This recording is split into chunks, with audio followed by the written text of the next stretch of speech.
Yes, ma'am, yes. Right. All right. So this one has questions on, I think, clauses, and then it has on question tags, on active and passive, then on adverbs of degree, focus, comment, and viewpoint, and one more, conditionals and figures of speech. Okay.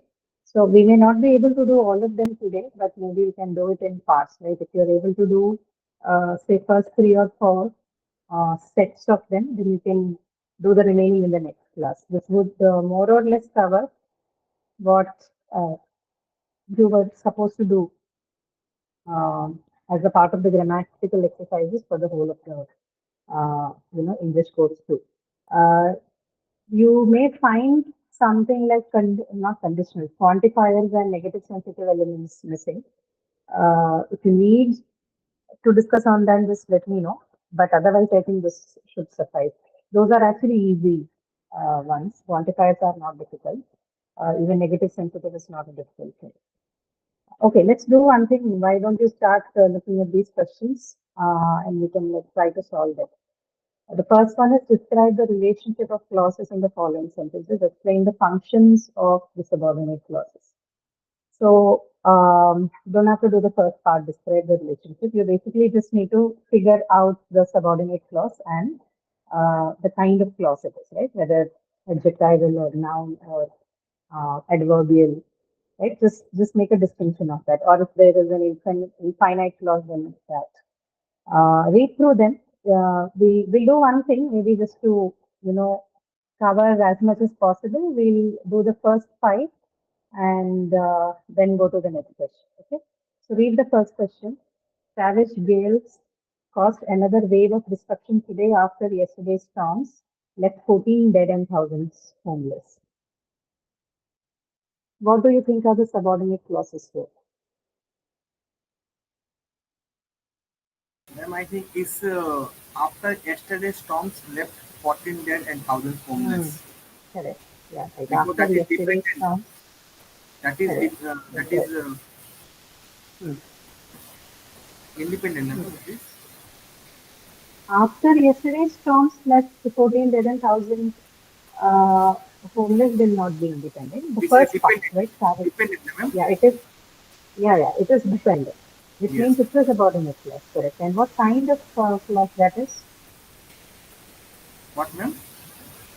What kind of clause is it? It is dependent, but what kind of clause? Is it noun clause or adjectival clause or adverbial clause? Ma'am, these are not actually. I haven't watched the videos, ma'am. So I don't You understand haven't watched exactly. the videos on clauses. You need to because they are very important. You will have questions on them. Yes, yes. So, no, but try to answer. So, if it is an adverbial clause, or sorry, if it is an adjectival clause, then it is going to uh, modify the noun that is next to it, right? And if it is a noun clause, it is just going to occupy the position wherever the nouns can appear in a sentence, which means essentially the subject position or the object position of a sentence. But is that the case with after yesterday's storms left 14 dead and 1,000 homeless? It answers a question, right? What is the question? When, right? When? When did the Yes. savage gales cause another wave destruction today? After yesterday's storms left 14 dead and 1,000 homeless, right? So if it is answering the question related to time or place or manner or reason or purpose, then what kind of a clause it would be? Adverbial Adverbial clause, clause. right? Adverbial clause. Ah, yeah. Correct. So this is an adverbial clause. Okay, Okay. second one. The London London weather. Weather Center warned that fierce winds could. Yeah, anything? London weather warned Are that you feels saying good. anything? No, no, that is nothing here. I think the whole thing is primary. I think right. Same The clause, no? London Weather Center warned that fierce winds could know. It has a subordinate clause, right? There is no subordinate clause, ma'am. I think. No, look at it carefully. There is a subordinate clause. In the southeast, and they might gust up to Mhm. here after and they have linked, ma'am. If we don't write any and, that will not impact the first sentence But in the. whatever follows after and cannot be a subordinate clause, right? It will be also, see, so they might just up to 70, NPH is an independent clause, right? So this is Independent basically a compound sentence. But compound we are sentence. Yes, talking ma'am. about, we are talking about a subordinate clause, which means it has to be something like after yesterday's storms that 14 billion thousand only. By which I mean, they cannot stand on its own. Those sentences won't be able to stand on their own. It needs the help of the first part. This is why they are called dependent or subordinate clauses. But they might just up to 70 MPH can very well be written as a separate. And is, yeah, it is a conjunction, but it's a coordinating conjunction, not subordinate. So here it is that fierce winds would build up in the southeast. Okay, that particular part. This one, that fierce wind would build up in the southeast. This one is um the subordinate clause. And what kind of clause? This is what you call as a noun clause. Because see, in that sentence, the London weather center warned. What is your verb in that particular part? The fierce winds would build up in the southeast. Hmm. No, no. I'm asking for the verb, right? If I'm taking the whole sentence of this one, right? We're only concerned with this one because and is a coordinating conjunction, so we don't care. Whatever follows, it would be an independent clause. This is the part of the sentence in question. Okay. Okay. So before we begin anything, can you tell me how many clauses do you have in this whole sentence? This whole sentence, how many clauses do you think?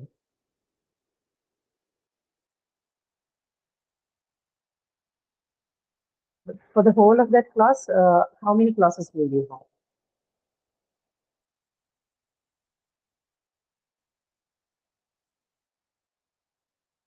The London Weather Center warned that fierce winds would build up in the southeast and they might gust up to 70 mph. Right? That's your Ma'am, entire sentence. speak for this. Ah, three clauses. Can you show me which? I mean, just let me know which one they are.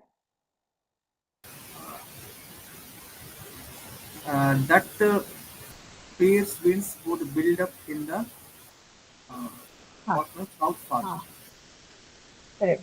That is your one clause. Other clauses. and they might gust up to Okay. So if you 70. listen to this, that is your second clause. And what is the third clause? The London Weather Center warned. Ah, yeah. So no, the entire part, right? The London Weather Center warned that fierce winds would build up in the southeast is your first clause. Second is this one, that fierce winds would build up in the southeast is your second clause. And the last one is they might gust up to 70 mph. This one is your third clause, right? Now we have all Ma'am, the clauses. what is the first clause, ma'am? From the London up to First clause is this whole thing, the total. London weather, the whole of that. Because see, that fierce winds would build up in the southeast is a clause, but it is an embedded clause, right? It is within the larger independent clause. Okay. So that's why the whole of that sentence, the whole of that independent clause, which also has the subordinate clause that fierce winds would build up in the southeast would be considered a separate clause. So the one that I have highlighted, that's your first clause. Second one is the subordinate clause, which is a part of that independent clause, which is that fierce winds would build up in the southeast. Okay, this is second one. And the last one is this. They might just up to 70 mph. Okay, right. Now, out of this, we know they might gust up to 70 mph is an independent clause, right? We also know the London Weather Center warned that fierce winds could build up in the southeast is also an independent clause. What is not an independent clause is that fierce winds would build up in the southeast. It's a dependent clause, or as the title says, subordinate clause. They are both the same thing. Okay, the terms mean the same thing. That Okay, means here, ma'am, two independent and one dependent clause. correct, correct. Now, what kind of clause is this? Okay, that fierce winds would build up in the southeast. It's a subordinate clause, but what kind of subordinate clause? That's the question. How do you understand that? I discussed this in the sessions on clauses. So when you have a sentence like this, you'll have to first look at the various parts of that, right? So this one we are not concerned with. The last one, they might just up to 70 pages because it's an independent clause. Nothing we have got to do with that. We are looking for subordinate clause and it is a part of this particular independent clause, right? Uh, Now, if you just look at this sentence, what is the verb of the independent clause? The London Feather Center want that Warrant. we yes, Warrant. want. Right, right. This is your verb. Okay. So, what is the object of this verb want in this sentence? What is the object of the verb want in the independent clause? The London Weather Center want that fierce winds would build up in the southeast. So if I ask the question, the London Weather Center want what? What is your answer? Please repeat, ma'am. If I ask the question, the London Weather Center want what? How do you find out the object of a verb? You have to ask the question what, right? So what was want? The London Weather Center want what? What's the answer to that? Uh, Fierce winds would build up in the southeast, and they might just That, to 70. yeah, want what? They want that fierce winds would build up in the southeast, right? That fierce wind, the whole of that part. The whole of this part is the object to the verb want here. Okay, understood that part, right? So usually, what is the nature of an object? Is it a noun or is it an adjective or is it a some other part? What is an object like? If I simplify the sentence and I say I read a book, right? What is your object in the sentence? Object of the verb read is what?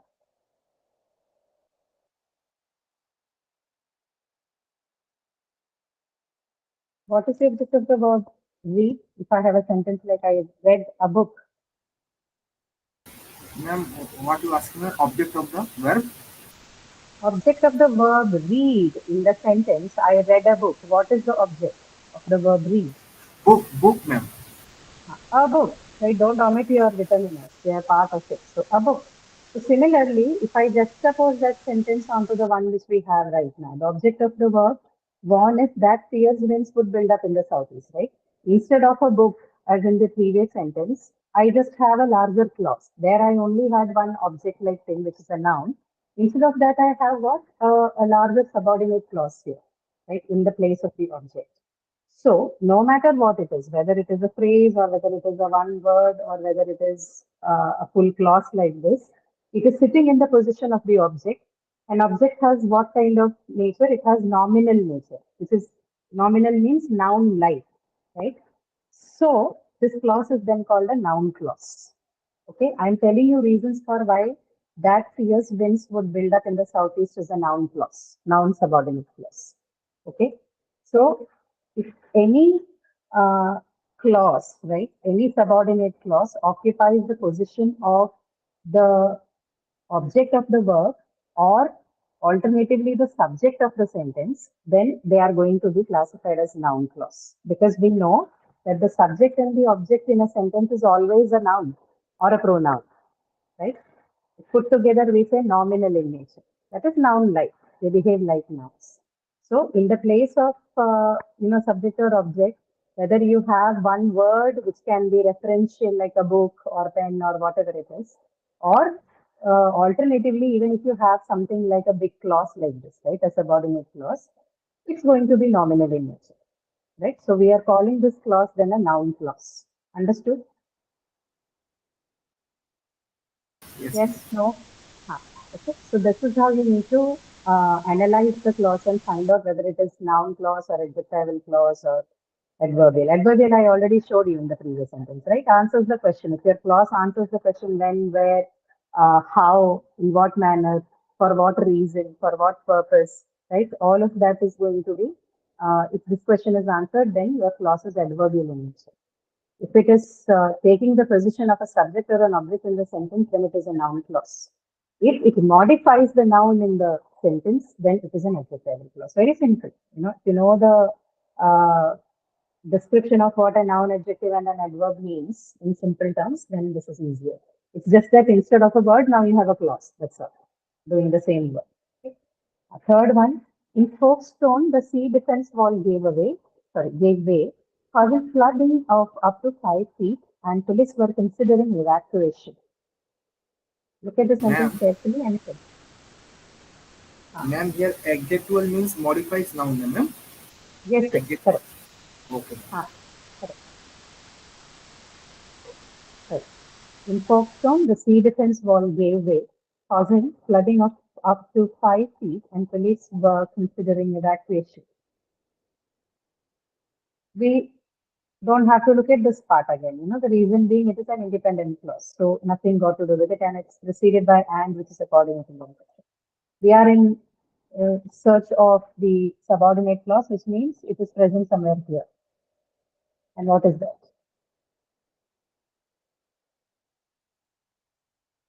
Where is your subordinate clause in sentence 3?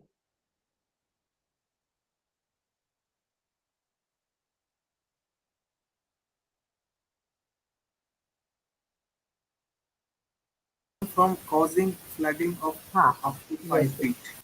Correct, correct. So causing flooding of up to 5 feet, right? You have your sentence in Folkestone, the sea defense wall gave away. Now, this one is an independent clause, right? What follows it? Causing flooding of up to 5 feet is your subordinate clause. And what's the nature of this clause?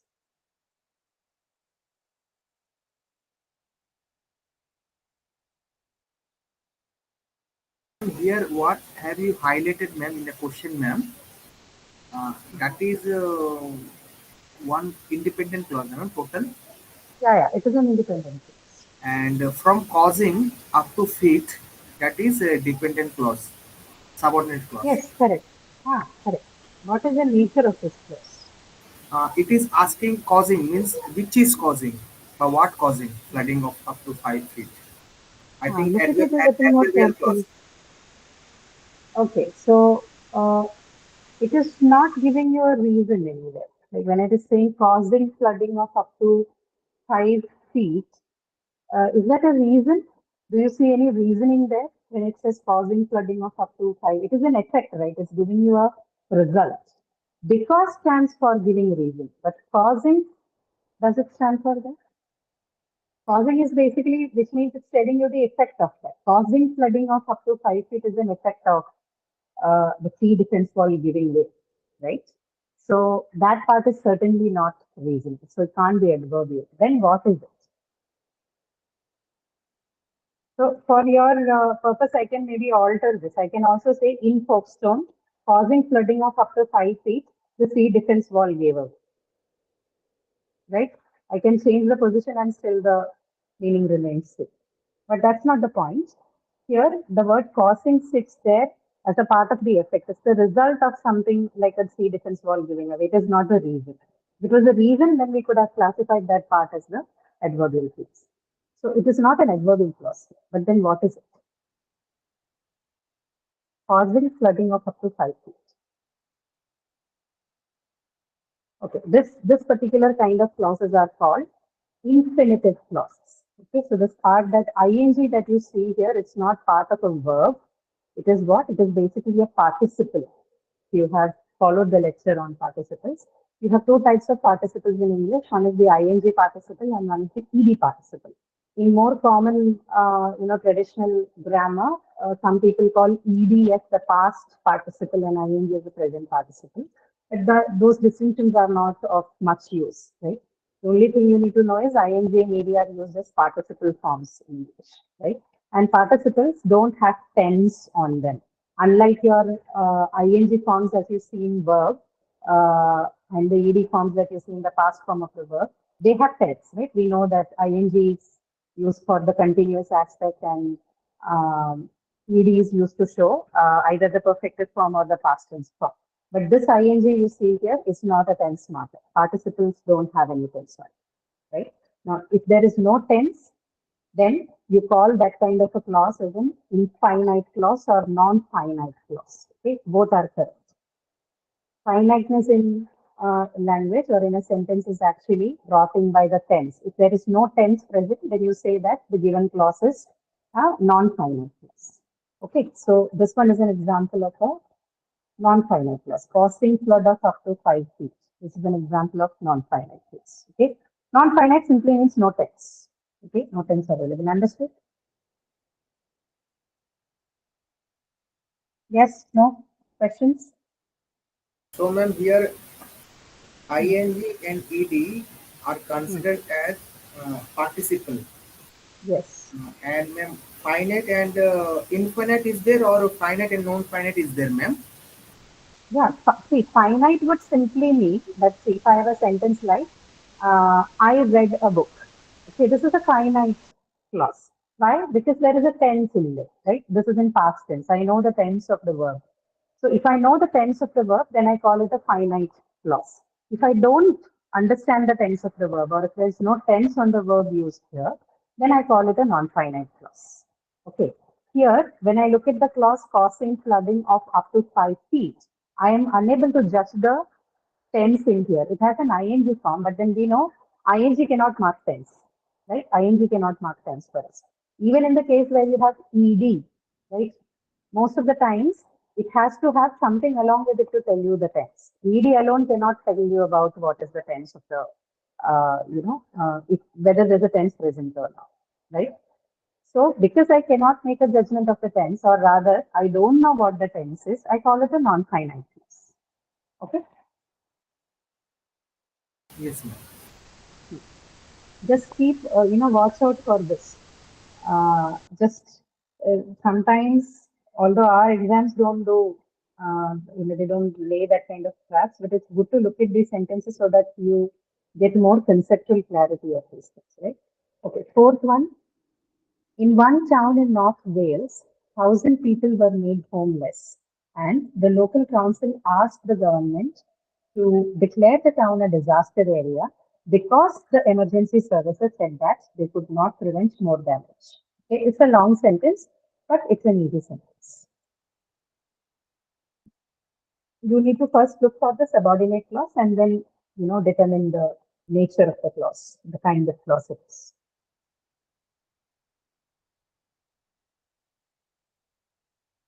The first part we don't have to count, right? Because it's an independent clause and there's nothing else inside. In one town in North Wales, 1,000 people were made homeless. Okay, we're just leaving that part out because it's an independent clause, nothing to do with it for us. The second part, the local council asked the government to declare the town a disaster area because the emergency services said that they could not prevent more damage. Here's where your subordinate clause is, and tell me what that is.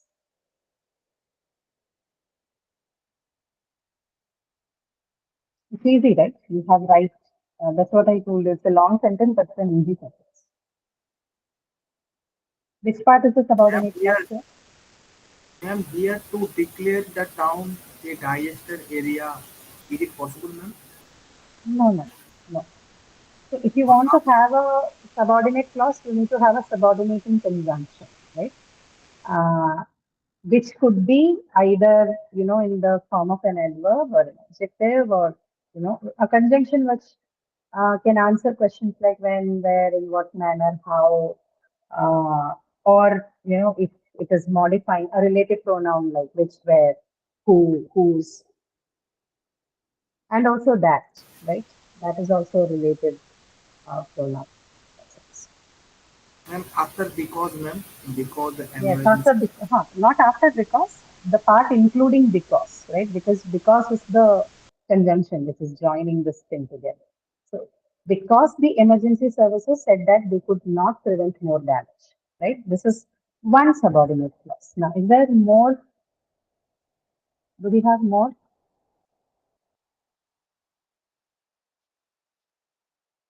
One is this for sure. Ma'am, that they could not prevent more damage, ma'am. Correct. So, this one, right? That they could not prevent more damage. From here till the last, again, you have another clause. So this is an embedded clause, which means you have a subordinate clause, and within that you have another subordinate clause. First subordinate clause is because the emergency services said that they could not prevent more damage, the whole part. And within that whole subordinate clause, you have another subordinate clause, which is that they could not prevent more damage. Okay, so we have two. Now, what is the nature of them? The first one, what kind? Because the emergency services said that they could not, so on and so forth. What kind of subordinate clause is that? It's why. It asks a why Yeah, question, WH question. So yeah, adverbial yeah, clause, ma'am. yeah, correct. So it's an adverbial clause. Okay, straightforward because you have the marker there, so it's an adverbial clause. Answers the question why. That they could not prevent more damage. How about that?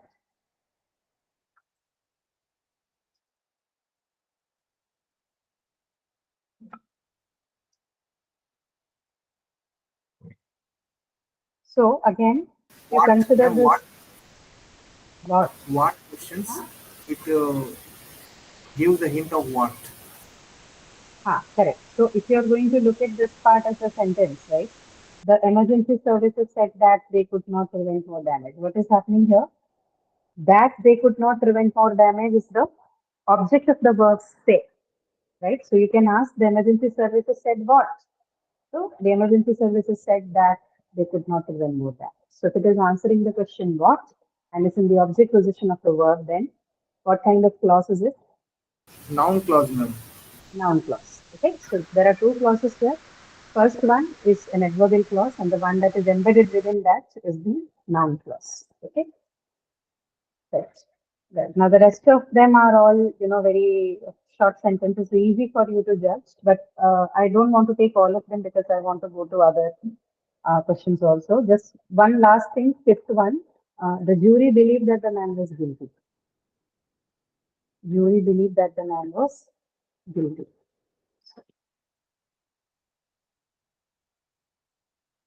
Ma'am, here also noun clause, ma'am. Correct. Very good. So it's also a noun clause because you can ask the jury believed what, right? So that the man was guilty is taking up the object position of the verb believe. So that the man was guilty, this whole clause is an object to the verb believe. And because it's in the object position, it's a noun clause. Okay. So this is how you need to look at the sentences to judge for the nature of the clauses. Let's move on to the next one because this is like a practice session, one and two. So I would like to cover at least two, three topics for the class. So rest of them, these are all uploaded materials. And, if you understand the basics, then the remaining five or six, how much ever they are, you can do as a practice. You can access it from your supplementary tab sections and work on. Question tags. Can we do this? Everyone's Yes. ready to go. Huh? Huh. What would be the task for the first sentence? Everyone's ready to go. Doesn't Question tag, you doesn't it invert the subject and the auxiliary verb. And if the sentence is positive, then your tag has to be negative. If sentence is negative, tag has to be positive, right? Basic fix. Yeah. So for the first sentence, everyone's ready to go. doesn't it, ma'am? Doesn't it? But isn't it? No? Think about it.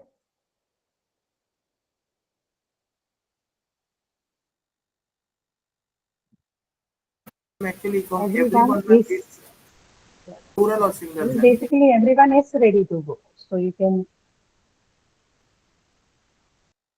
Isn't it? Isn't it? mhm. Even it, everyone means you're referring to people, right? So it cannot come for sure.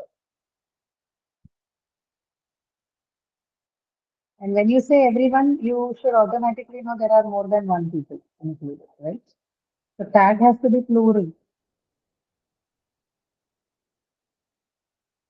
Aren't they, ma'am? Aren't they? Correct. Correct. Aren't they? Right? Aren't they? Everyone's ready to go. Aren't they? That's the right tag. Okay. So keep in mind when it's everyone, the subject, you mean a lot of people. So the tag needs to have the subject as plural. And hence the verb also has to be plural, right? Aren't they? Now, let's be reasonable. Let's be reasonable.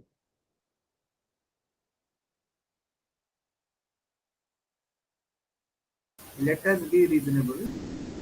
Let us be reasonable or let's be reasonable, whatever it is. You can, Aren't we? Aren't we? no. So if you have let us like sentences, then what is usually your question tag? Let us be reasonable or let's be reasonable. Shall we? Right? Shall we is the question tag used along with uh, let us type sentences or in more grammatical terms, they're called the sentences in subjunctive mood. Okay. You have subjunctive mood sentences and it's usually shall we. Let's be reasonable. Shall we? Okay. Shall we is the right tag. Right.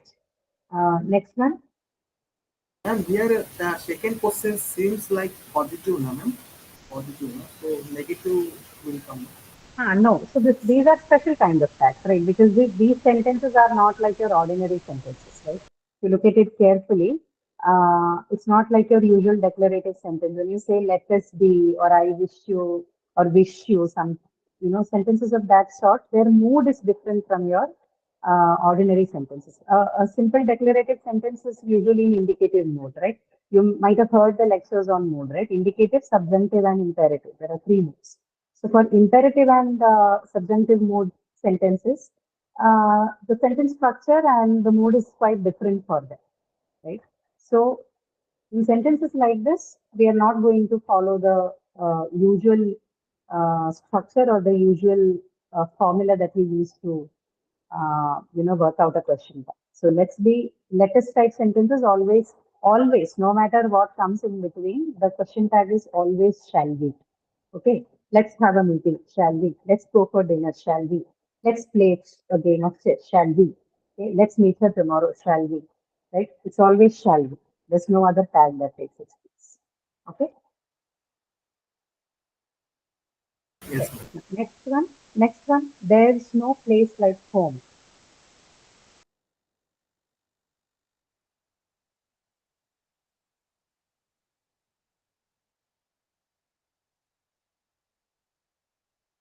Is there? Hmm. It's there, but again, what kind of sentence is this? Is a sentence in indicative mode or declarative. It's a normal sentence, right? So then your rule applies. You have to use a negative tag here. Okay. Oh, because this is there's no place. Okay. Then okay. Then okay. Then okay. Sorry, Is I there? missed the no there. Yeah, I missed the no there. Sorry. So is there? Yeah. There's no place like home. Is there? Okay. There. Is there? If you did not have the no there, then you will have to have used the negative tag, right? So if the question was um, there's there's her There is a book. Okay. If you have a sentence like there's her book, then the question tag would be there's her book. there is, ma'am. What, ma'am? There's her book. If that is your question instead of there's no place like that. Okay. Then the tag would be there's her book, which is there is her book, right? Then the question tag would be isn't there, right? Isn't there? Isn't there. Isn't it? Ah, correct. Ma'am, here Okay. question tag be maybe done with her also, no? Isn't hers like that? Here in the third sentence, you can't ask her because you are not allowed to bring in pronouns that are not present, right? Not understood, ma'am. No. You can't bring her here because it's not a part of the sentence. No. Your question was whether we can use her for sentence number three, or was it something else? Yes. No, here you cannot. How do you bring the thing here, her here, right? It is not, it is out of the meaning domain of the sentence, right? There's no possibility of writing her or his here. We're talking Yes, about the ma'am. home, right? There's no chance of using her or his. Okay. The fourth one, Alan never took his words seriously. Alan never took his words seriously.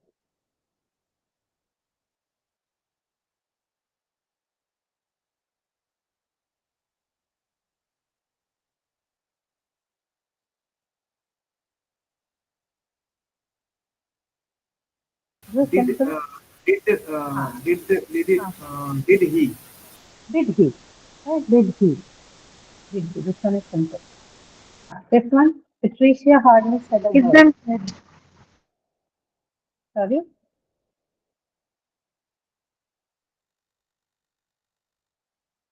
Patricia hardly said a word. The answer would be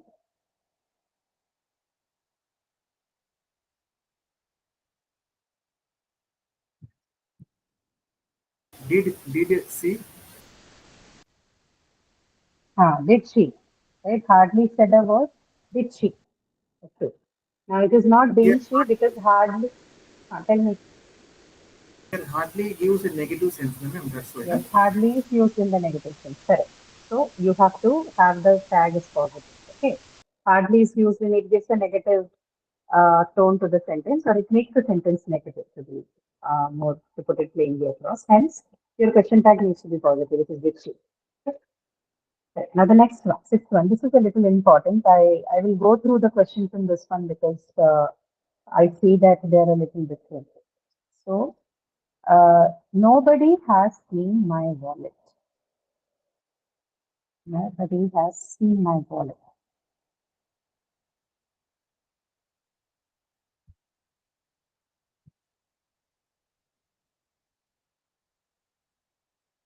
So again, when you have a subject like nobody, that means the reference is to more than one person, right? So the subject is plural now. And the question, the sentence is what it is in, it's a positive sentence. So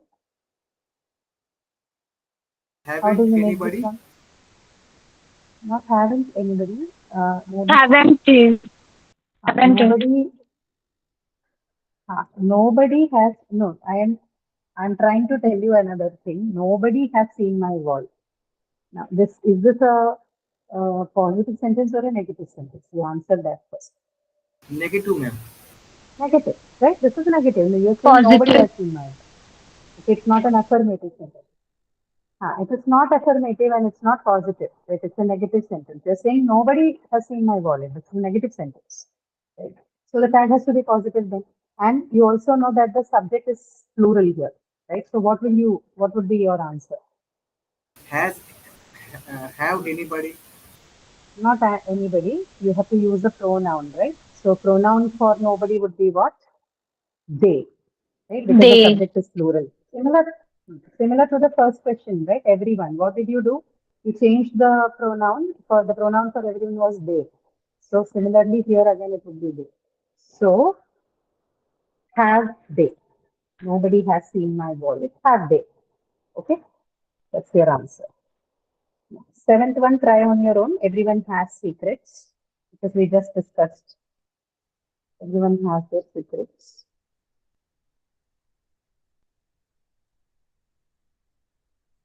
Haven't they? Yeah, a little closely.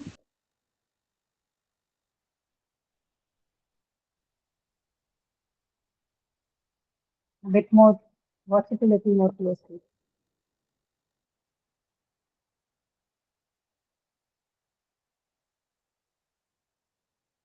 Hasn't it, Everyone ma'am? has secrets. Uh-huh. Hasn't it? Not hasn't it. Your subject is plural, so you know the pronoun is they. Your verb is has, and it is in positive, which means you have to convert that into negative in the other one, right? With they, you cannot use has. It has to be always have. So, everyone has secrets, haven't they? Okay? Everyone has secrets, haven't they? Did you understand why did we do haven't we? Yes, no. Yes, ma'am. For plural, we Okay. use the have, ma'am. Haven't. Yes, yes. Okay. Ma'am, Ma'am, if in the question nobody and everyone has given, then we will use have, haven't, or have with plural, right? Yes, depending on whether the given question, the sentence is in positive or negative, right? Because everyone, nobody, all of these are what? They are plural subjects. When you're making a reference, you're referring to plural subjects. Hence, in the question tag, your subject is going to be always they. And with they, you always use the verb have, right? If you have has Yes. or uh, has or have in the main sentence, then it has to be have with they also, because they is always plural, right? If it's in past tense, then no problem, because everywhere it is going to be had, right? So no issues. Okay, Okay. ma'am. ma'am, Then difference eighth between one, difference difference between between everyone and everybody, ma'am. same, no much of a difference. Everyone and everybody are same. Okay. Yes. Mm. Okay. Eighth one. That's such a shame. Basically, that is such a shame.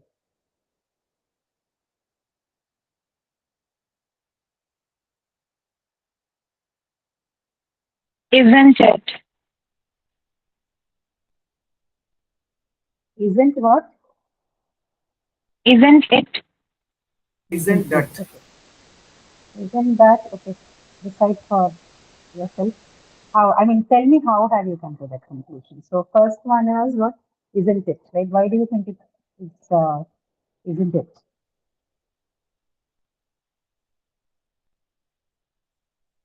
Because, ma'am, that's such a shame. It is singular. Means we will such a Correct. shame. Correct. Hmm. And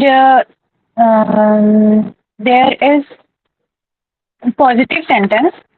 That's Hmm. why we will use negative Hmm. question, and Hmm.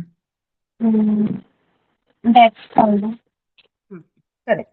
Okay.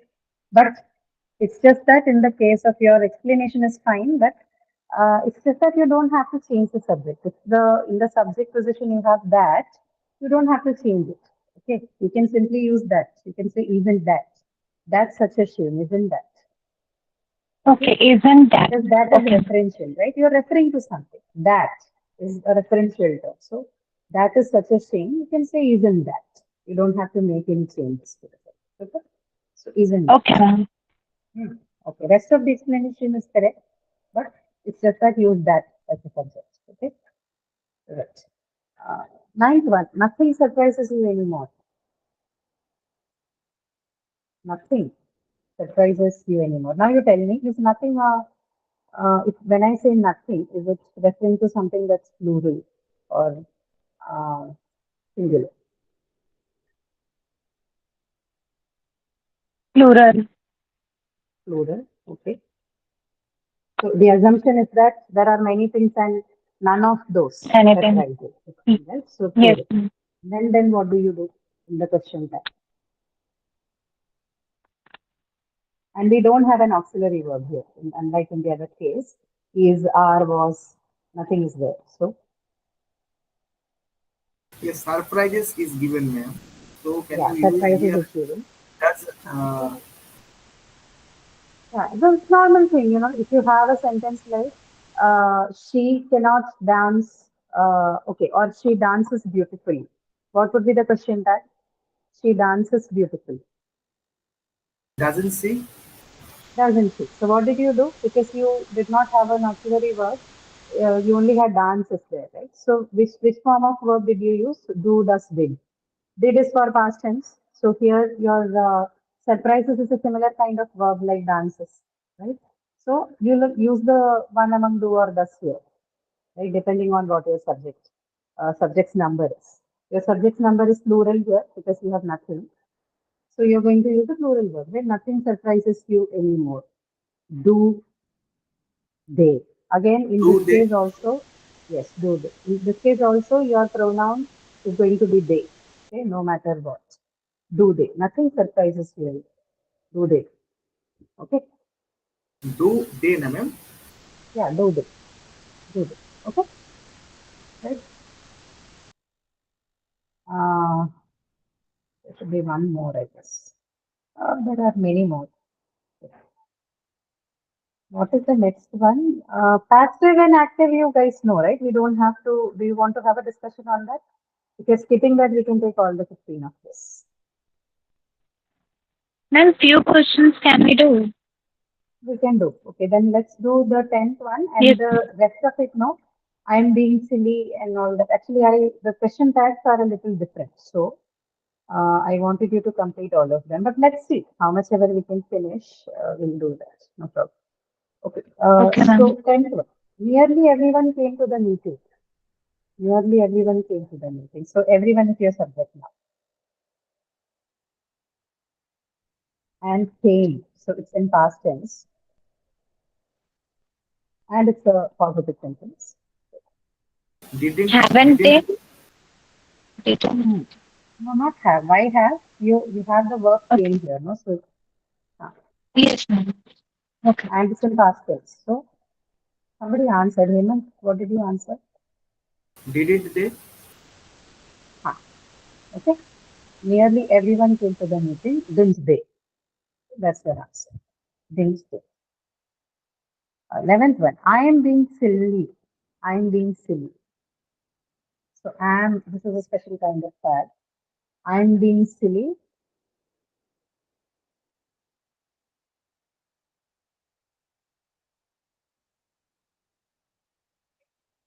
Do we say am and I? No. There's nothing like am and I. You have to say aren't I. Okay, ARE apostrophe NT. And yes, Aren't ma'am. I? I am being silly. Aren't I?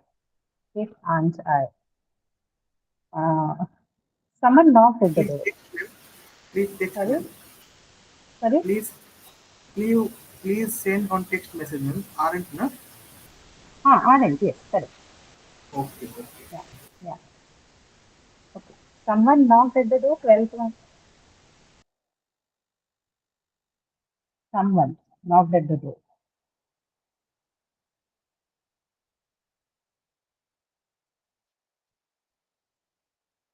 Now, again, when you say someone, the reference is plural or singular? Singular. Singular, ma'am. Hmm. Okay, singular or plural. Think about it. Singular, ma'am. Didn't Someone. he? No, Didn't no, he?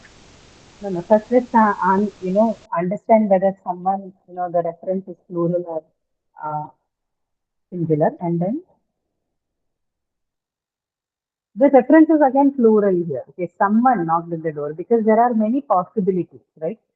The subject could be the assumption is that it could be anyone, and when you're saying anyone, the possibility is more than one in number. Hence, the referential point is that there are Ma'am, multiple people. ma'am, but Yeah. someone means it can be anyone. Means number of No, not necessarily. person is Not one. necessarily. No, no. That's why Okay. I'm saying in sentences like this, this is an Yes. assumption sentence, right? So you are saying that someone knocked at the door. Now the possibility of that person could be any. We don't know, right? So in assumption Yes, ma'am. sentences, more than one possibility is allowed, and this is more logical. This is not like your uh, straightforward thing that okay, some one person knocked at the door. It's not like that.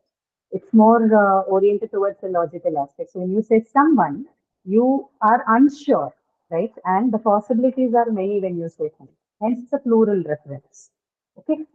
Language is also very closely Yes. related to logic. Yeah. Yeah. Somebody was saying something. No?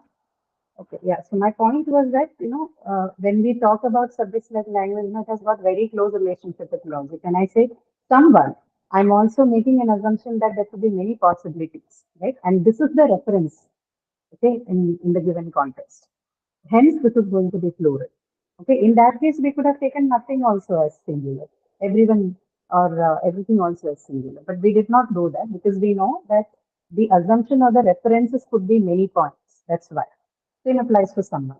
In case of someone, it is not definite, it is indefinite, we do not know, we are not sure. In everything we know, we are talking about everything. In nothing we know, we are talking about nothing, right? Nothing at all. Here we do not know, yet we know that the possibilities are there. That's why this is a plural reference. Okay?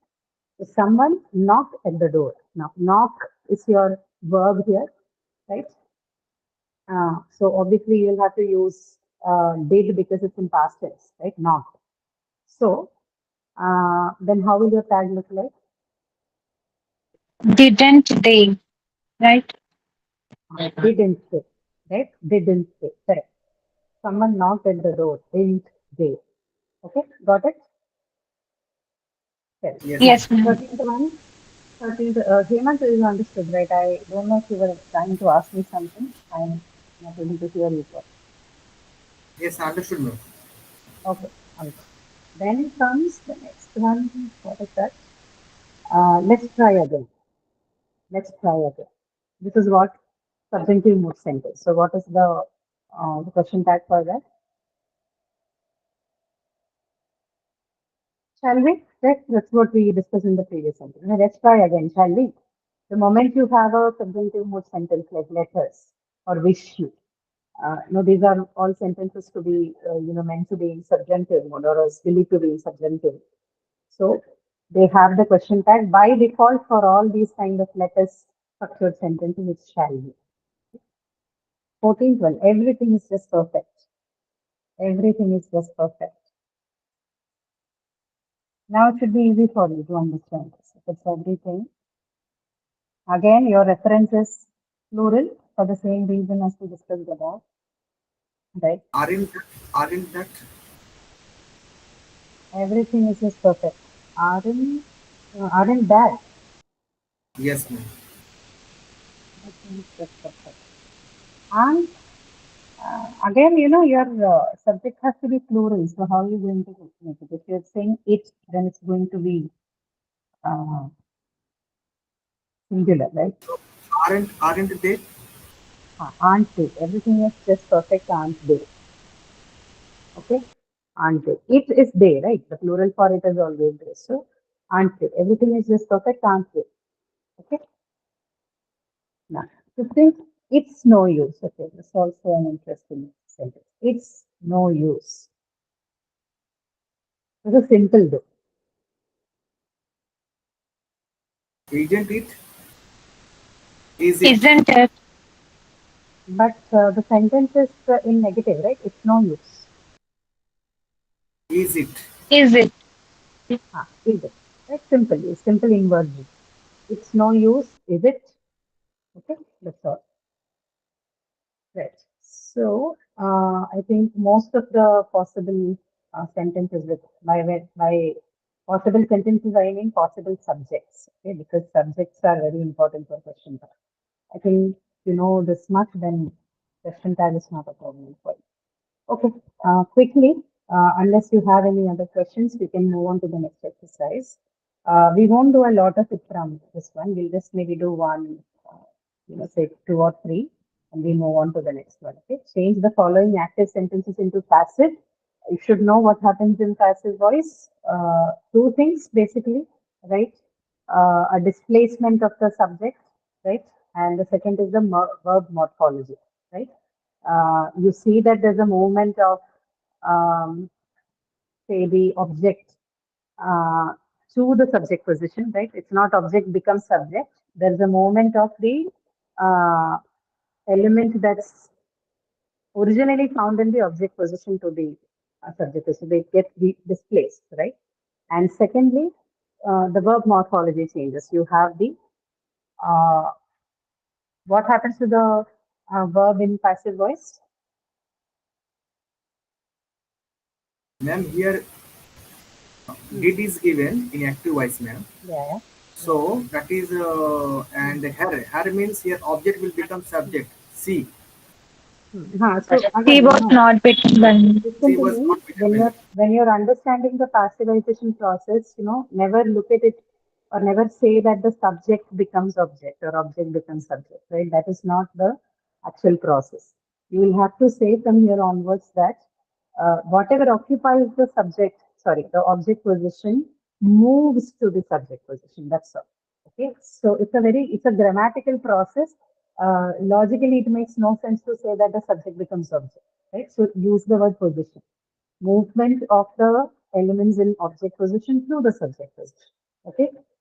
Uh, about verb morphology, what happens? So you said the beat, right? What happens to beat in the first sentence? Beat becomes Beaten beaten, just beaten. was not beaten. Hmm. Was not beaten. So basically, B plus V3 form, right? B plus the V3 form of whatever verb you have. B form is what? Here was, okay? Depending on what the tense is, B can be is, was, have, has, had, okay? Did, do, whatever. And then you have the V3, which is the beaten.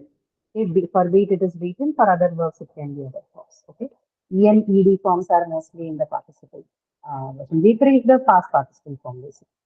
So B plus B3. Two changes, displacement of objects, sorry, elements in object position Two, displacement is movement, like it moves to the subject position. And second change in the passive sentences are the verb morphology. The simple forms of the verb changes to be plus B3 form. Okay. Right. Now, first sentence, I think we're done. The answer was what? I did not beat her. She was not beaten by me.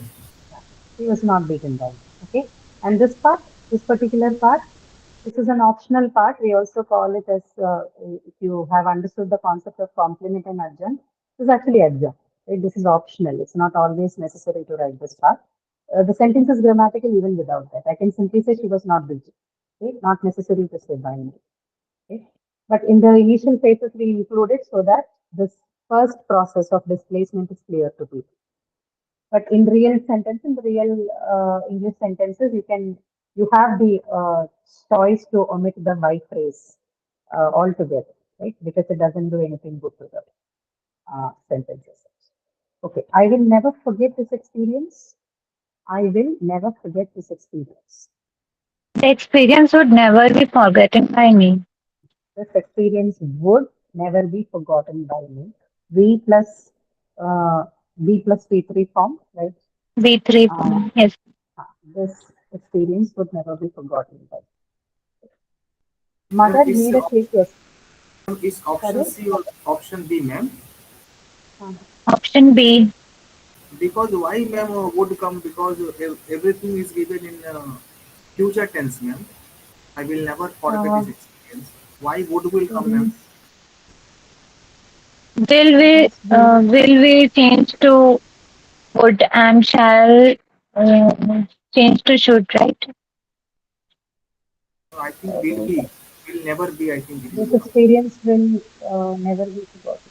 This experience will never I be. think C will be there, ma'am.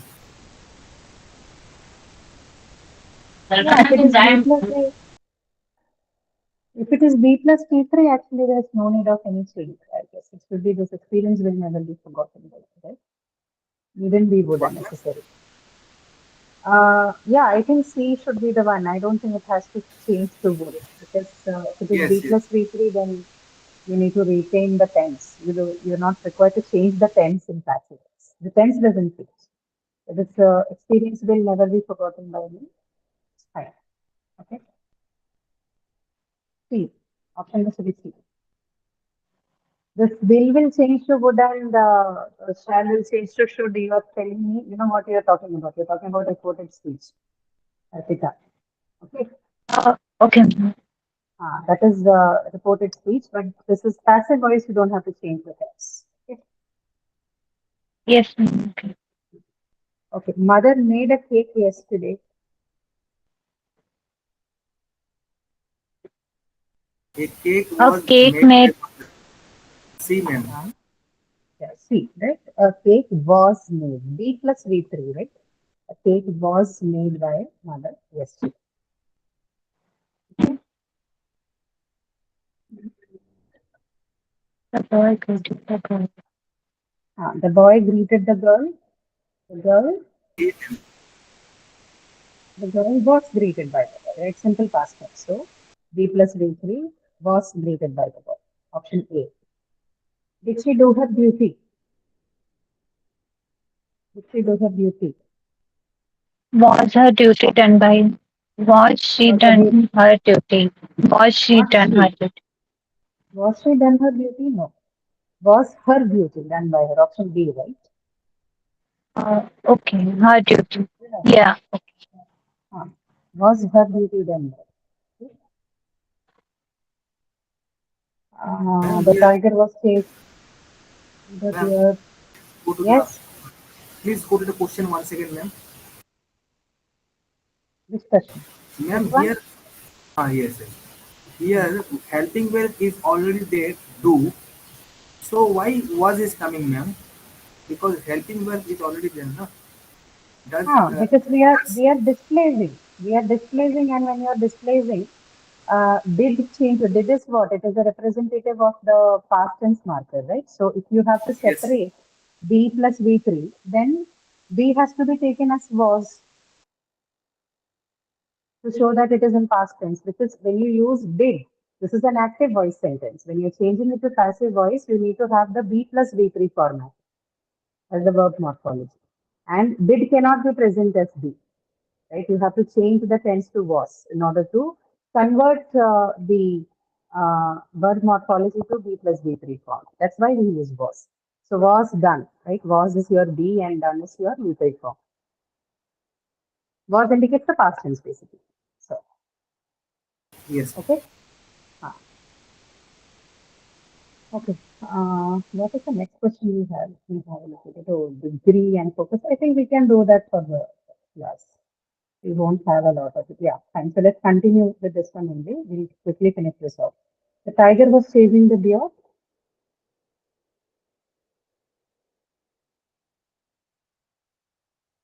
The tiger The was deer chasing the was deer. being chased by the tiger. Correct. The deer was being chased by the tiger. Okay, correct. Correct. Yes. She has written a novel. She has written A a novel. novel, a novel has been written by her.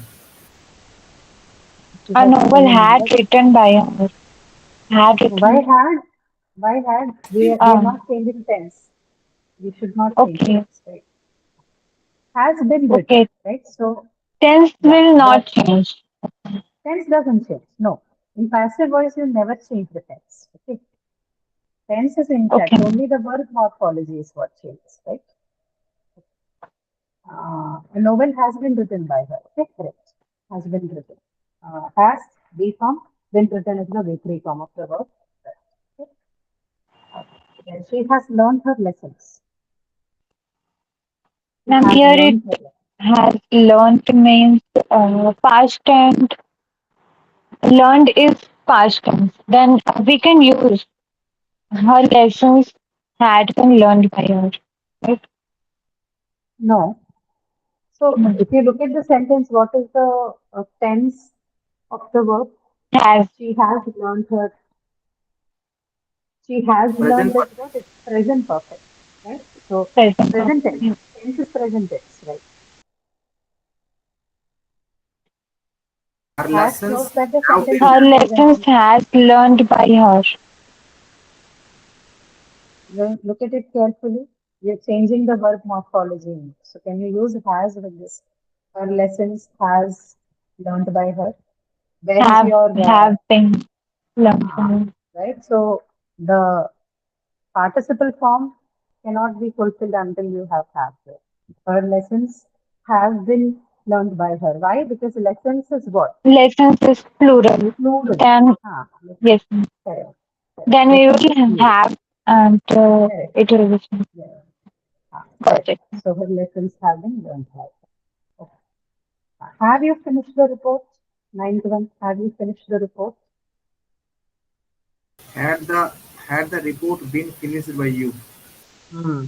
Has the report been finished by you? Okay. You Has the report been finished by? Okay. Now the last one here. The police have caught the thief. It's easy. The police have caught the thief.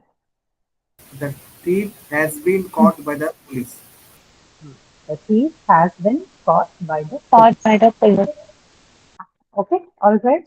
So keep in mind, don't change the tense for uh, passive voice. Okay, only change the verb morphology, which is always be plus V3. Okay, no matter what the tense is.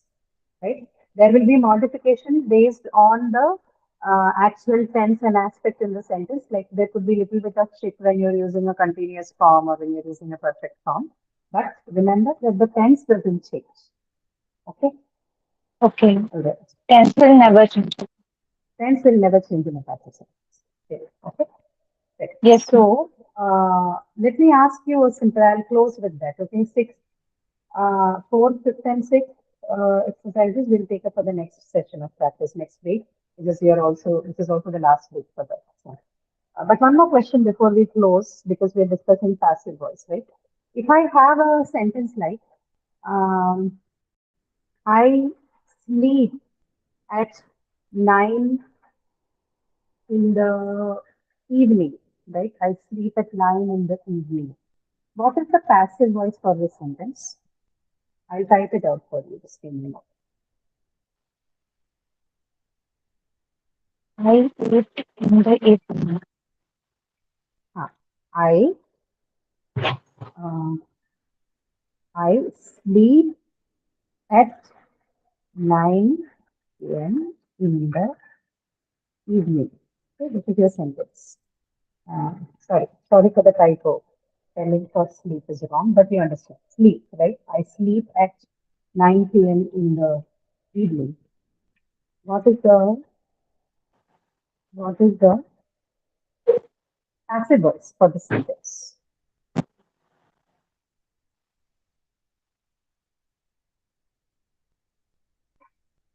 I It is sleep a at habit, 9 p.m. in the evening. Sorry? ma'am, it is a habit. So is there any Okay. Yeah, it is a habit. Okay. All right. But it's still a sentence with a subject and a verb and everything else. Passive voice doesn't look at habitual. I sleep at 9 p.m. in the evening. What is the passive voice for the sentence?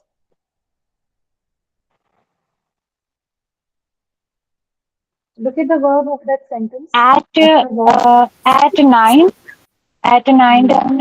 in the evening. Hmm. Hmm. Um, I sleep. Is that what you're saying? I sleep. Uh, okay. No. Hmm. No. sleep is the ma'am? Hmm. Hmm. Hmm. Slept No. by me. Okay. Before you go any further, and because of the time constraints, uh, the sentence cannot have a passive voice. Okay. Now, what is the reason? It's because of the nature of the verb you have here. What's the verb here? Sleep, right? What kind of a verb is this? It is an intransitive verb. It doesn't have an object. So you can't ask, I sleep what? Right? Or you can't ask, I jump what? I walk what? I run what? These are all examples of verbs which are intransitive, no objects, right? So because there is no object, there is nothing that can be displaced to the subject position, right? That is the main process that is involved in the formation of a passive sentence. If no object, then you cannot displace anything to the subject, right? So these kind of sentences, that is the sentences that have intransitive verbs cannot have a passive sentence. Okay, Because of Okay. lack that's of object.